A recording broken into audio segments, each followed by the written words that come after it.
Friends subscribe करें हमारे इस चैनल को और दबाएं इस नोटिफिकेशन बेल को ताकि आप देख सकें हमारे वीडियो को सबसे पहले।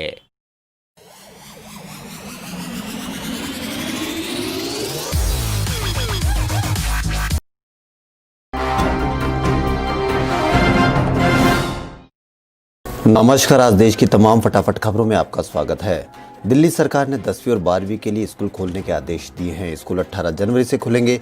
बोर्ड परीक्षाओं की तैयारियों को देखते हुए फैसला लिया गया है। पिछले दिनों ही दिल्ली के डिप्टी सीएम और शिक्षा मंत्री मनीष सिसोदिया ने कहा था कि बोर्ड परीक्षा को देखते हुए हम स्कूल खोलने पर विचार कर रहे हैं।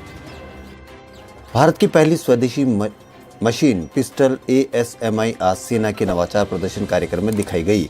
यह पिस्टल पूरी तरह से भारत निर्मित है और इसे रक्षा शोध और विकास संगठन DRDO की ओर से विकसित किया गया है।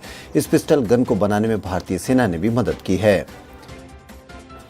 देश में कोरोना वायरस के नए स्ट्रेन से हाहाकार मचा हुआ है। कोरोना वायरस के नए स्ट्रेन से संक्रमित होने वाले मरीजों की कुल संख्या बुधवार को 102 हो गई है। केंद्रीय स्वास्थ्य मंत्रालय ने बुधवार को यह जानकारी दी। मंगलवार को नए स्ट्रेन से संक्रमित लोगों की संख्या 96 थी।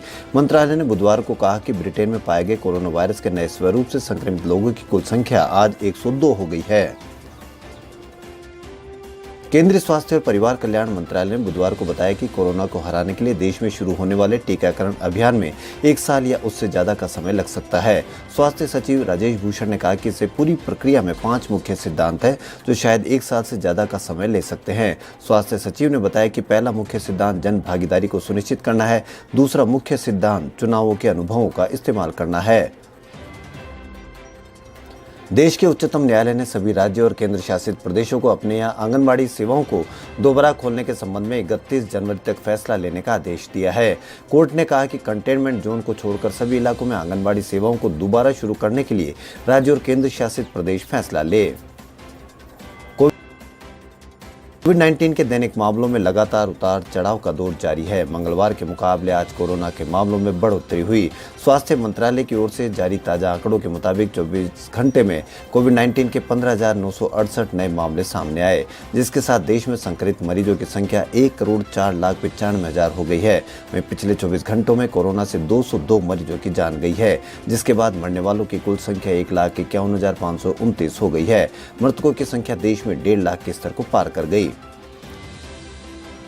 विदेशी कोषों के सतत प्रवाह से आज सप्ताह के तीसरे कारोबारी दिन यानी बुधवार को शेयर बाजार की शुरुआत हरे निशान पर हुई, लेकिन दिन भर के उतार चढ़ाव के बाद ये सपाट स्तर पर बंद हुआ। सेंसेक्स में गिरावट दर्ज की गई और ये 49,500 के नीचे पहुंचा। वहीं निफ्टी भी 0.01% की मामूली तेजी के साथ बंद हुआ। बॉम्बे स्टॉक एक्सचेंज के प्रमुख इंडेक्स सेंसेक्स 24.79 अंक की बढ़त के साथ 49,492 के स्तर पर बंद हुआ। वहीं नेशनल स्टॉक एक्सचेंज का निफ्टी भी 1.40 अंक की तेजी के साथ स्तर पर बंद हुआ। दिल्ली के मुख्यमंत्री अरविंद केजरीवाल ने आज बड़ा ऐलान करते हुए कहा कि अगर केंद्र सरकार कोरोना की वैक्सीन फ्री में उपलब्ध नहीं कराएगी तो भी दिल्ली सरकार लोगों को मुफ्त में वैक्सीन उपलब्ध कराएगी। केजरीवाल ने कहा कि मुझे खुशी है कि 16 तारीख से दिल्ली में वैक्सीन लगनी शुरू हो जाएगी। सबसे पहले इसे कोरोना वॉरियर्स को दिया जाएगा। मैं अपील करता हूं कि इसके बारे में भ्रांतियां न फैलाएं। केंद्र सरकार और वैज्ञानिकों ने सभी प्रोटोकॉल ध्यान में रखकर दवाई उपलब्ध कराई है, इसलिए इस पर कोई शंका नहीं होनी चाहिए। घरेलू रेटिंग एजेंसी ब्रिकबर्ग की एक रिपोर्ट में कहा गया है कि आर्थिक गतिविधियों में सुधार और निम्न तुलनात्मक आधार के प्रभाव के साथ अगले वित्त वर्ष में देश के वास्तविक सकल घरेलू उत्पाद की वृद्धि 11% तक जा सकती है। ब्रिकबर्ग रेटिंग्स की रिपोर्ट में कहा गया है कि प्रतिबंधों में छूट के बाद आर्थिक गतिविधियां धीरे धीरे कोविड-19 से पहले की स्थिति में पहुंच रही है। सीरम इंस्टीट्यूट की कोविशील्ड के एक दिन बाद भारत बायोटेक की कोवैक्सीन की भी डिलीवरी शुरू हो गई है। कोवैक्सीन की पहली खेप बुधवार सुबह 6:40 पर एयर इंडिया की फ्लाइट से हैदराबाद से दिल्ली पहुंची। दिल्ली के अलावा बेंगलुरु, चेन्नई, पटना, जयपुर, लखनऊ, रांची, कुरुक्षेत्र, कोच्चि समेत 11 शहरों में इसकी पहली खेप पहुंच गई है। मौसम विभाग ने उत्तर भारत के मैदानी क्षेत्रों में अगले 4 दिनों तक शीतलहर का ऑरेंज अलर्ट जारी किया है। इस दौरान न्यूनतम तापमान सामान्य से कम रहने की संभावना है। इससे पंजाब, हरियाणा के कुछ हिस्सों, चंडीगढ़, दिल्ली, उत्तर प्रदेश और उत्तराखंड में शीतलहर ठंड बढ़ा सकती है। मुरैना की पाहावली तथा मानपुर गांव में जहरीली शराब से मरने वालों की संख्या 20 हो गई है। गांव मानपुर में मंगलवार को देर शाम को जहरीली शराब पीने से मृत 8 लोग तथा पाहावली में 3 का अंतिम संस्कार किया गया। मुरैना ग्वालियर के चिकित्सालय में अभी भी 20 लोगों का इलाज चल रहा है। इस मामले में पुलिस ने 2 आरोपियों को हिरासत में लिया है। अन्य 5 आरोपियों की गिरफ्तारी के लिए पुलिस दबिश दे रही है। मामले में मुरैना जिला के एसपी और कलेक्टर को हटा दिया गया है। यमुना नदी में प्रदूषण को लेकर सुप्रीम कोर्ट ने स्वतः संज्ञान लिया है। एससी ने इस संबंध में वरिष्ठ वकील मीनाक्षी अरोड़ा को एमिक्स क्यूरी नियुक्त किया है। एमिक्स क्यूरी अर्थात न्याय मित्र व्यवहारिक रूप से किसी पक्ष का प्रतिनिधित्व नहीं करता है, बल्कि कोर्ट की मदद करता है। दिल्ली जल बोर्ड की याचिका पर सुप्रीम कोर्ट ने हरियाणा सरकार और सेंट्रल प्रदूषण कंट्रोल बोर्ड को नोटिस जारी किया है।